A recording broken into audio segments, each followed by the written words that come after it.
right, one more little story, which is part two to this.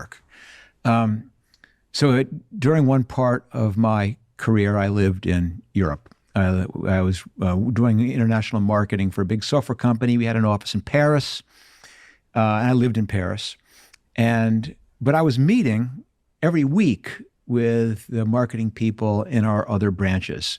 So probably 4 days out of 5, I was flying.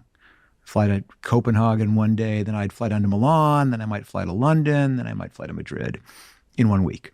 So I spent a lot of time at the airport. And because I'm sometimes not that organized, I'd be late. And you would find me just sprinting down the concourse in my blazer and my wool coat, trying to desperately make the plane. And what I found out was that probably 49% of the time, I'd pull up to the gate and the plane was delayed, and I'd have to wander onto the plane, no problem at all. Or the other 49% of the time, I'd come sprinting down the concourse and you'd see the plane halfway out in the runway about to take off. And what I realized is it didn't make a difference whether you ran for a plane or not. That you're either going to make it or you weren't going to make it, and that running didn't make the difference. And I vowed then and there I'd never run for a plane again, and I never have.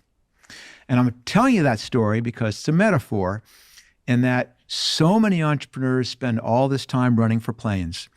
They are up all night polishing their deck. They're reviewing the work of people to make sure the spelling is correct. They're double checking every detail. They are working so hard. But I know from experience that it's like running for the plane. Most of the time, doesn't make a difference. You don't lose the deal at 2 o'clock that morning because you didn't check the fonts. You lost that deal 4 weeks ago when you didn't have some fundamentals right, or you just weren't the right company to begin with. No matter how hard you worked, you weren't going to change the outcome.